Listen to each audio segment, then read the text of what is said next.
Shalom, selamat bertemu kembali Bapak, Ibu, dan semua saudara yang dikasihi oleh Tuhan Yesus dalam ibadah minggu. Walaupun dalam suasana yang berbeda, Bapak, Ibu, dan semua saudara ada di tempat masing-masing. Dan kami di sini ya dengan pertolongan Tuhan ingin menyampaikan firman Tuhan sehingga ibadah minggu kita tetap berjalan. Semua di rumah. Dan Tuhan pasti memberkati kita. Mari sebelum firman Tuhan disampaikan, mari kita bersama-sama berdoa. Bapa di dalam surga, Allah pencipta langit dan bumi, Allah yang kami panggil dalam Tuhan Yesus Kristus, yang mengasihi kami dengan kasih yang kekal, yang mati di kayu salib dan bangkit pada hari yang ketiga naik ke surga, duduk di sebelah kanan Allah untuk kami orang-orang berdosa, membenarkan kami, mengampuni kami, dan memberkati kami, dan ingin supaya kami hidup dalam kebenaran. Sebab itu pagi ini kami mau bersama-sama membaca firman Tuhan, mendengarkan penguraiannya, dan kami meminta Roh Kudus, Roh Allah itu untuk menolong kami, sehingga kami mengerti apa yang kami baca, apa yang kami dengar, dan kami makin mengasihi Tuhan, makin mengasihi sesama, mengasihi keluarga, dan juga orang-orang yang lain. Kami menjadi berkat di dunia ini. Dan Bapa, sekali lagi kami mohon supaya ibadah ini dari awal, pertengahan, sampai akhir jadi dalam nama Bapa, Anak, dan Roh Kudus.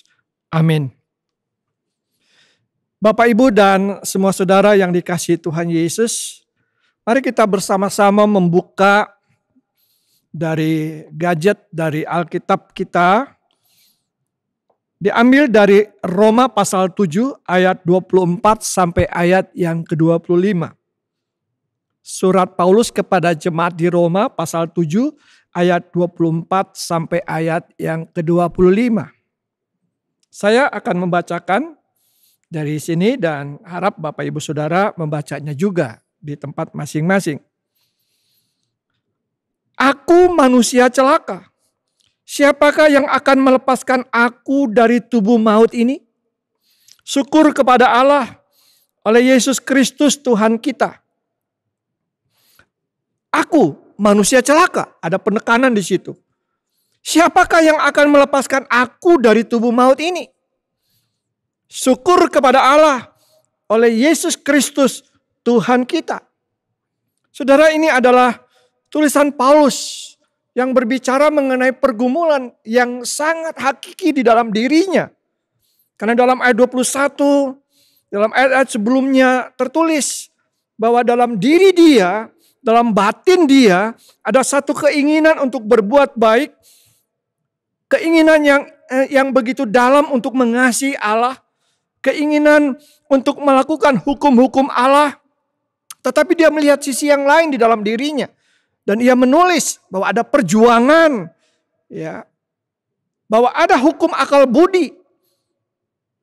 Tetapi juga pada sisi lain ia mengatakan bahwa ia menjadi tawanan hukum dosa yang ada dalam anggota tubuhnya. Dia mengalami satu keadaan yang begitu melelahkan sampai kepada kesimpulan ia mengutuk diri sendiri. Aku manusia celaka. Siapa yang bisa membebaskan aku dari keadaan ini? Ada satu dialog dia bicara kepada dirinya sendiri. Karena dia melihat keadaan. Perjuangan. Hidup baik. Hidup menurut hukum Allah. Tetapi pada sisi ada yang jahat juga dalam dirinya. Dia mengatakan syukur kepada Allah. Oleh Yesus Kristus Tuhan kita. Saudara, yang menekankan bahwa untung ada Kristus. Saudara yang kekasih dalam Tuhan, kalau melihat ayat-ayat ini maka Paulus mengalami dampak atau akibat dosa di dalam diri dan di dalam hidup manusia. Sebelumnya saya ingin berbicara tentang dampak. Bicara tentang akibat. Ada sebab, ada akibat. Dan itu memberikan satu pengaruh yang sangat besar. Dalam suasana seperti ini, saat ini, maka saudara bisa berpikir bahwa dampak virus COVID yang dinamakan COVID-19 begitu mempengaruhi dunia, mempengaruhi ekonomi dunia, mempengaruhi kegiatan-kegiatan agama di dunia. Ada satu kegerakan rohani dalam agama-agama yang terjadi. Ini dampak daripada pandemi COVID-19 ini. Bahwa orang berseru menurut agama masing-masing secara khusus menghadapi virus yang mematikan ini. Saudara, orang mengatakan bagi yang tidak punya tabungan tentu. Bagaimana saya akan mencukupkan makan minum untuk keluarga, untuk diri sendiri? Bagaimana harus membayar pinjaman? Bagaimana harus membayar cicilan? Bagaimana ini, bagaimana itu? Pemerintah berpikir sangat kompleks, memikirkan tentang dampak. Dan ternyata bukan hanya pemerintah kita, tetapi juga seluruh pemerintah-pemerintah di dunia ini. Ada 181 negara, baik yang kecil maupun yang besar, yang mengalami dampak daripada COVID-19 ini. Dari kira-kira 200 negara-negara di dunia ini. Saudara, cukup mengerikan. Tapi saya melihat ada satu yang khusus. Dari 12 negara, tadi ranking, ini bicara tentang ranking ya bukan berarti ya ini seperti ranking 1 di sekolah, saudara. Tapi kasus yang paling tinggi dialami oleh Amerika Serikat.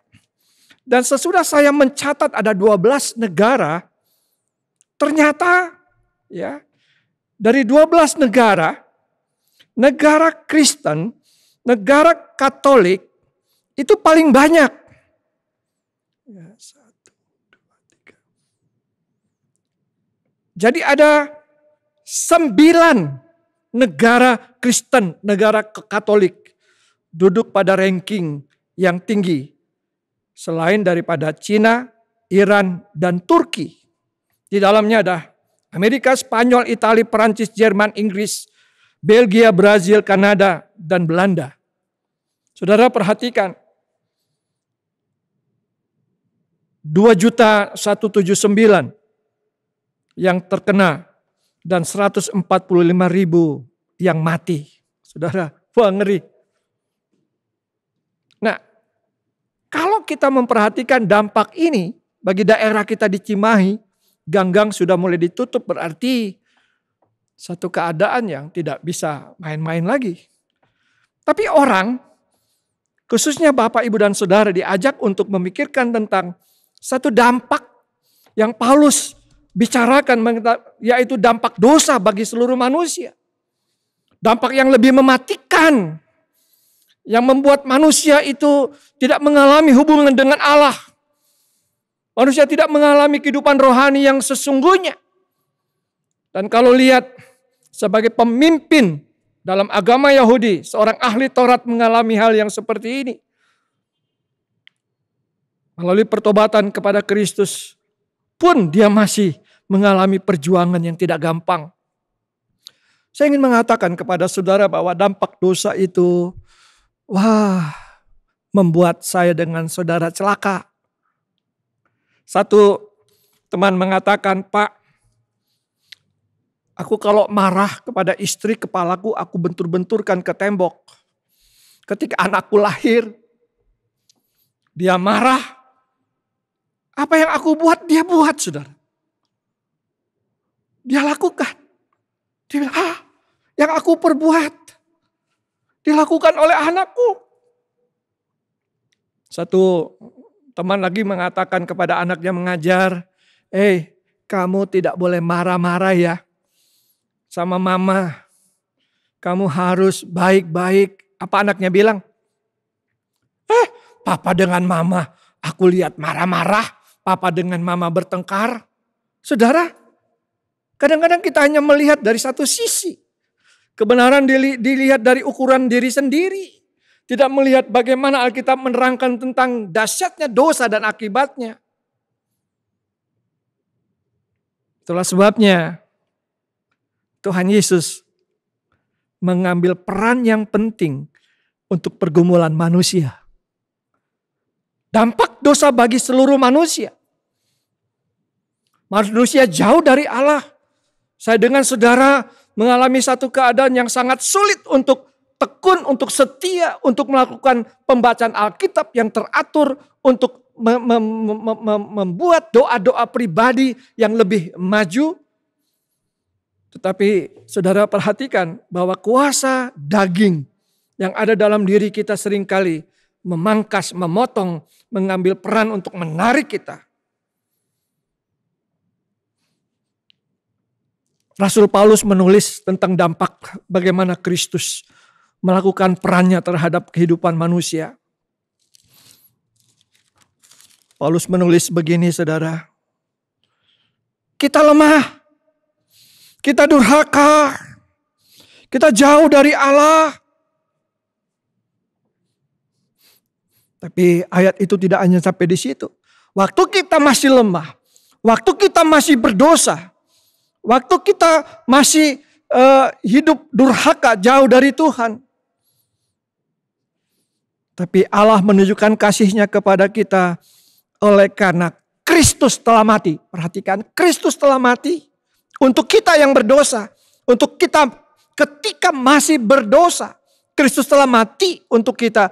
Itu adalah penyataan Allah menunjukkan kasih-Nya kepada manusia. Kita masih seteru dengan Tuhan, dengan orang lain. Dan bagaimana peran Kristus? Bahwa dengan kematian Kristus kita diperdamaikan dengan Allah. Kita baru saja memperingati kematian dan kebangkitan Tuhan Yesus.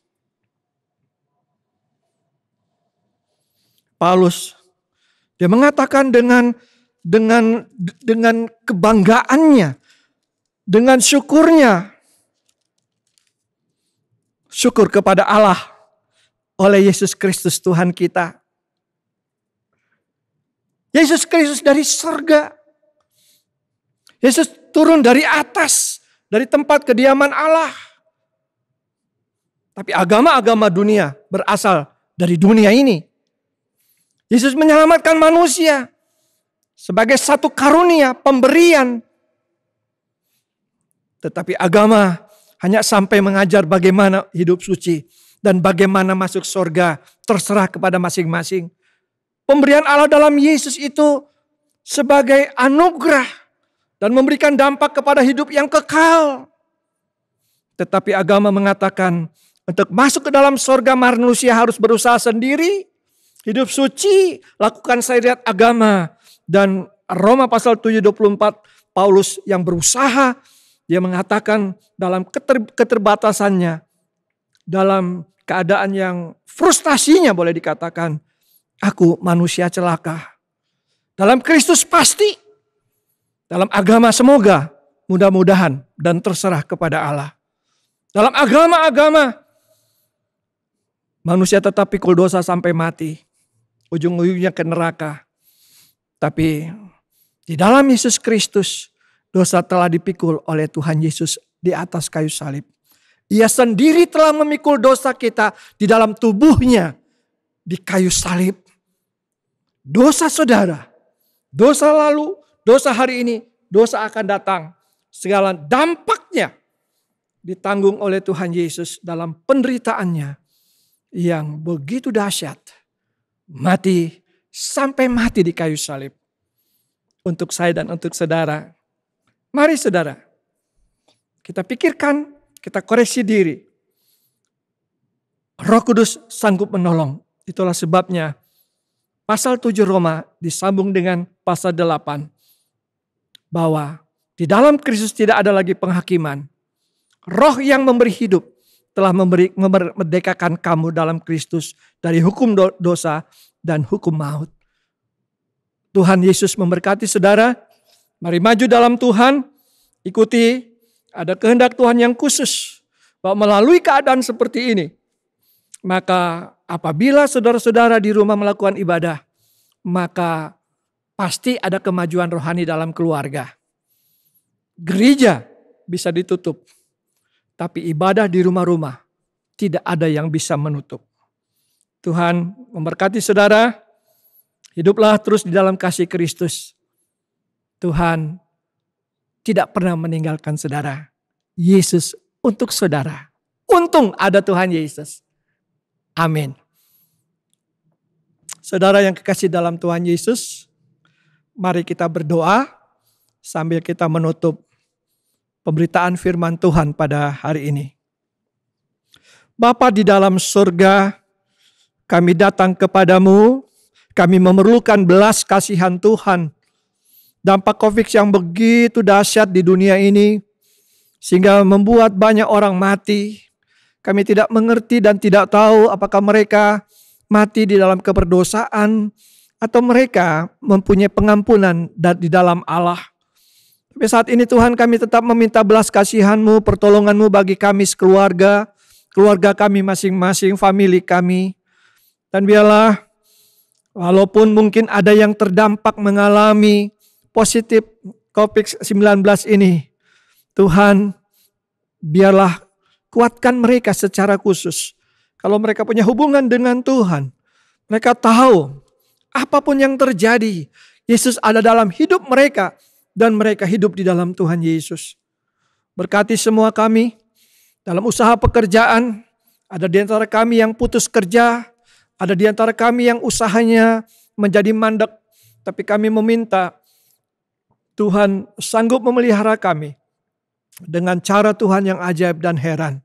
Berikan penghiburan, kekuatan bagi yang sakit dengan berbagai macam kasus-kasus, dan kami meminta juga kekuatan Tuhan bagi yang mengalami kematian karena pandemi COVID ini.